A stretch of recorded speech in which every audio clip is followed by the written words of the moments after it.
So I picked up this piece of mesquite here locally, and I was able to pick out a piece I think is gonna look really great for the project. And keeping with the Southwestern theme here in Tucson, I've got a really cool design for a river table that I think is gonna be killer. So stick around, man, I think it's gonna be great.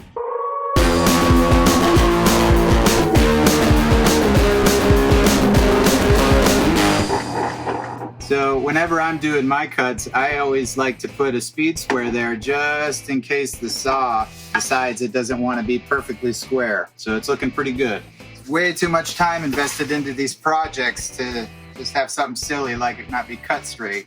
Okay, so now that I have it mocked up which side I'm gonna have this on as far as the river goes, I'm just gonna cut it straight in half, and then I'll reference my picture and make sure I got the right side, and then I'm going to rip down the absolute minimum that I can on the sides there so I can create that edge for the desk. And this always smells really good when you cut it too. People cook with mesquite and everything. It smells really awesome.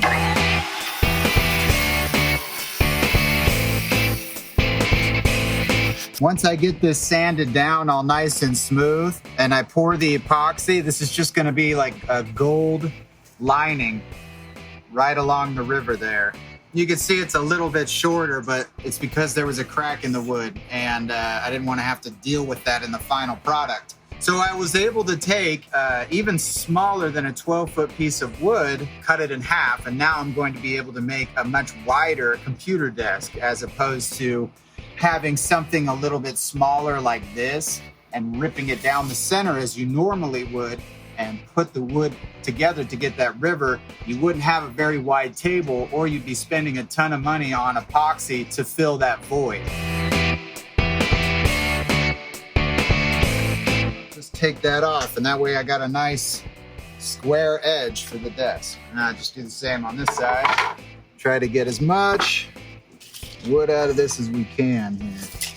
You can see that bow. Hope that won't be a problem later.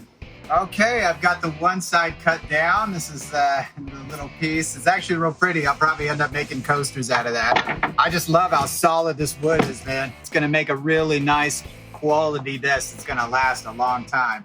So I'm gonna cut down this other side, and then I'm gonna put it through my table saw so I make sure that the edge is nice and squared.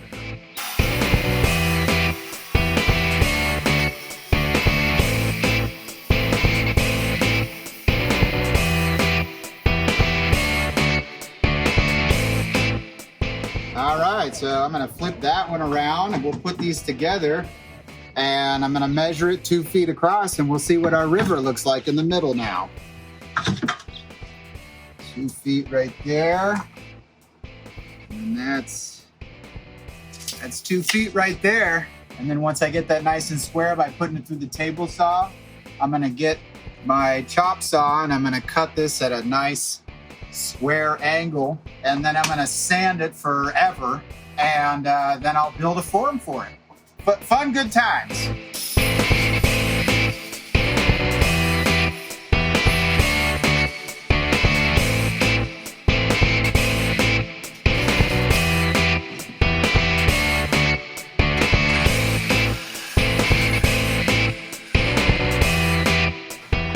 All right, so that's what it's gonna look like. When I started this project, I had an 8-foot piece of wood, and I figured I would do a little bit under a 4-foot desk, you know, be nice and wide.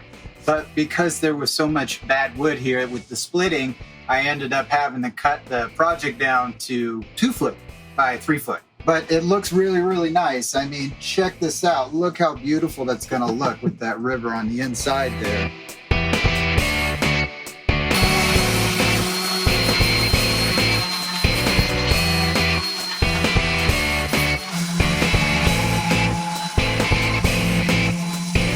Look how beautiful this turned out. Isn't that gorgeous? This is my favorite detail right here. But you can see as I sanded it how much brighter the wood is. All these ripples on top of here are because of the lumber processing. Their planer just wasn't sharp enough, so it leaves these drag marks on there. Common with hardwoods. Hardwoods kill blades. But I'm not gonna worry about that too much right now. You can see that there's some really deep divots in here, and I need to clean this out. Can't have any bark or dead wood. The epoxy does not like that. so I need to clean that out. But I'm not going to worry too much about the finish work right now, because after I pour the epoxy and everything, I'm going to be sanding and doing a lot of finishing after the fact anyway, so it would just be kind of a waste of time right now. But wait till you see this thing when it gets a sealer on here. I'm going to polish this up and it's going to have like a real mirror finish. It's going to be absolutely beautiful. Think about this as like an unpolished rock. Like you find a rock on the beach and then you dip it in the water and you can see all the colors, and epoxy is like that, and so is wood.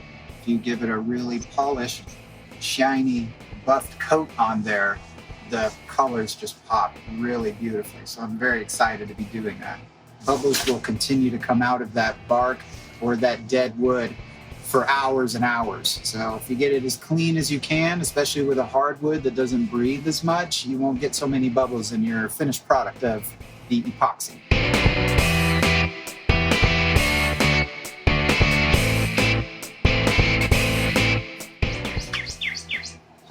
That's our loud cardinal in the tree. Anyway, so now I'm marking out on my melamine where I'm gonna be sizing up my template for my desk here. This provides a nice level, non-slip, non-bowed surface for me to be able to pour this epoxy in. Some people like to just epoxy right to the melamine. Some people like to spray in a mold release. I've had poor luck with both, so I actually like to put a flashing down, and that way it will actually come off.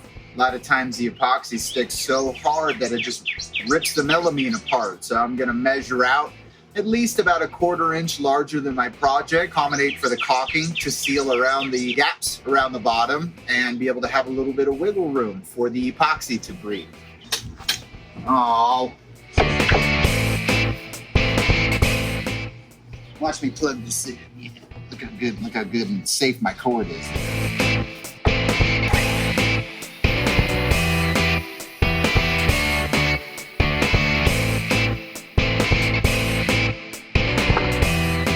Okay, so now what I'm doing is I'm gonna put the flashing tape over the melamine. I'm gonna do that on the sides, and I'm gonna cover the entire bottom part, and then I'm just gonna screw this to this here, and then I'll caulk the seam all the way around it, and I'm gonna give it 24 hours to fully dry, and then I'll be ready to start pouring.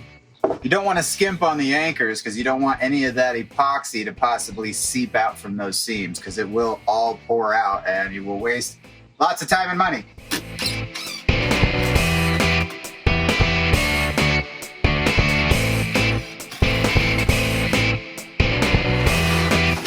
Hey, that looks cool. All right, let's get our pieces.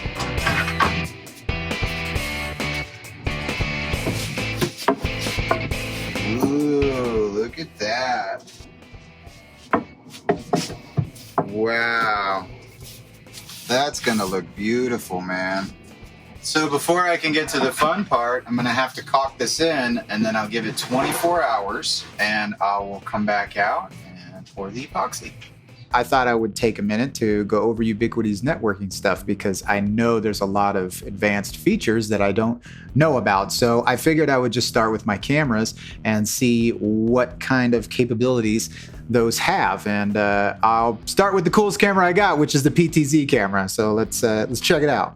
Okay, I can see my alley cat right here, and I've got individual dots representing my timeline here for events. So it looks like I had 2 different events in similar times.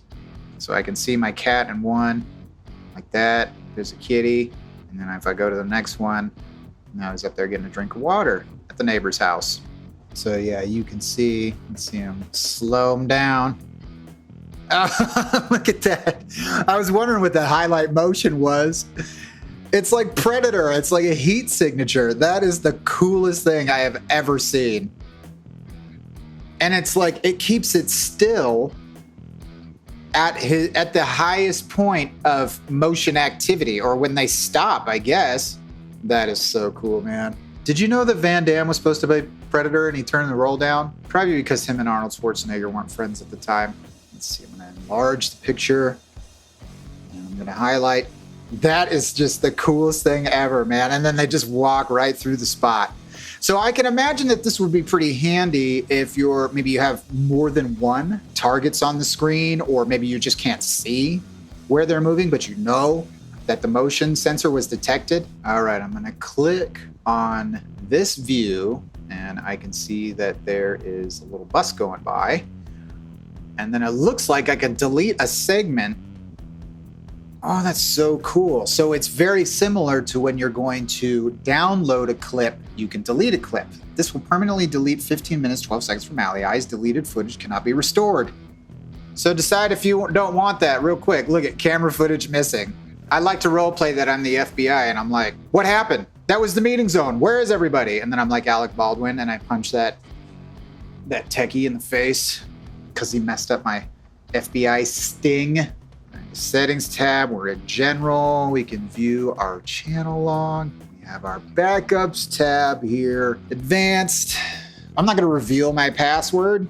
Let's see. Time-based purge. Time-based purging deletes footage from your hard drive once you've reached a maximum time limit. This can be required by law in certain areas. This is scary. I can only catch you up to no good for so long. All right, so this just happened, everybody. Look at that. I got a real close view of the LED lights on the back of the TV on that one. All right, so let's slow it down, shall we? Let's get that 15 times. Don't hit me in the face, everybody. Look, you can see the heat signature right above the fight camp, exactly where my head impacts the back of the TV there. Perfect, perfect. So you can imagine if somebody was stealing a TV and not just smashing their face on it, it would be good to get that predator view to, I don't know, make fun of them later. All right, I'm gonna check over my smart detection history and see what this is all about. Oh, look, it's Jim. Oh, look at that tail wagging. Thank you for coming to my TED Talk.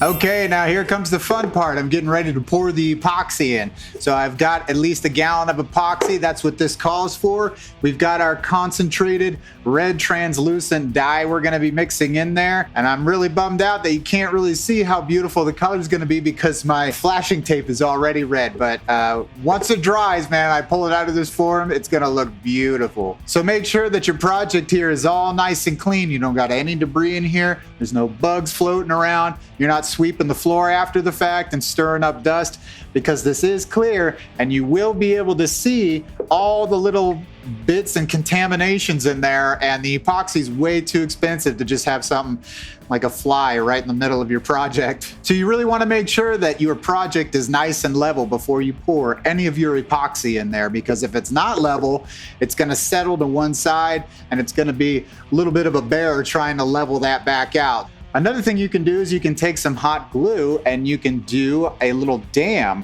right on the lip there. So that way, if it does spill over, it won't continue on to the rest of your project here, because the wood grain can soak up the epoxy and you want to do that. So I'm going to do that. Real quick shout out to Total Boat. Thanks so much for your contribution to the project, guys. I hope I don't let you down. I really love working with your stuff. This is the 3-to-1 thick set. I'm gonna mix it up 3-to-1, and then I'm gonna mix in my dye, and I'm gonna test it out with this stick and make sure it's the right hue that I want, or mica powder, whichever you want to mix in. And then I pour it into the river here, and I'm gonna give it a few days to dry and check it out, and I think it's gonna look amazing.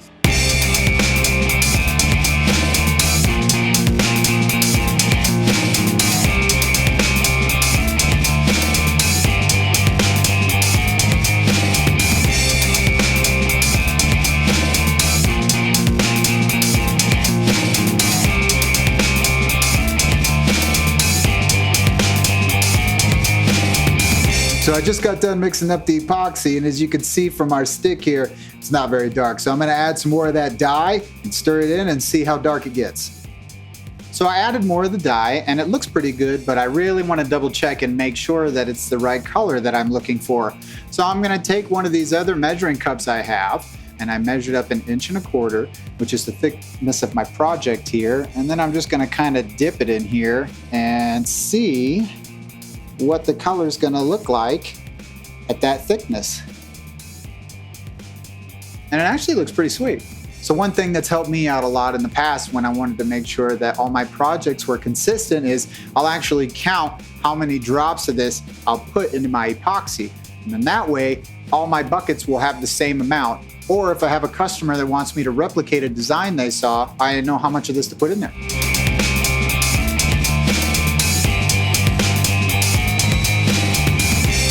Oh, that is dark, man. We went from a bucket of pink watermelon color to a bucket of blood.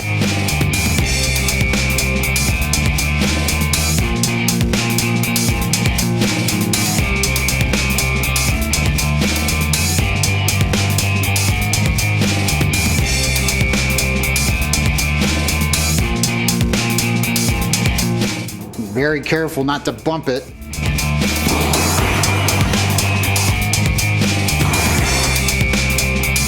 So that's to take out all the air bubbles. Don't want to do it too much. You don't want to burn your epoxy. But you can kind of see why it needed to be so level. I mean, it's literally working with water. Even if you really look closely, you can see it moving and rippling even with just the air from the ceiling fan. And it's very important that this stuff is climate controlled. It has to be right on the money as far as temperature goes. Can't be too hot because otherwise it'll cure watery. Can't be too cold because then it won't cure right either. It'll be really thick and lumpy. So that's it for now. I am very pleased with the color. I think it turned out absolutely beautiful. And once I get this all sanded down and I start putting on a sealer, it's really gonna pop. It's gonna look really good. All right, so that's gonna wrap up the work for today. I'm gonna give this a few days to fully cure. I'm gonna check on it periodically throughout the day to make sure that I don't have any kind of air bubbles popping up, whether it be from the wood breathing or maybe just how intensely I mixed up the epoxy. Because if you whip the epoxy too much, you can introduce air bubbles into it. When I did mix this up, I mixed it up pretty slowly. I wanted you guys to see how cool it was mixing in the dye, but it also kept a lot of air bubbles from getting mixed into the epoxy. So I'm gonna give it a few days to cure. I'll come out periodically and just kind of stick my thumbnail in there and see if it's still soft or see if it's completely cured. Once it's completely cured, I'll start prepping the top and get this all sanded down and ready for a sealer. All right, I'll check back with you in a few days. I'm having to do squats. My ass hurts.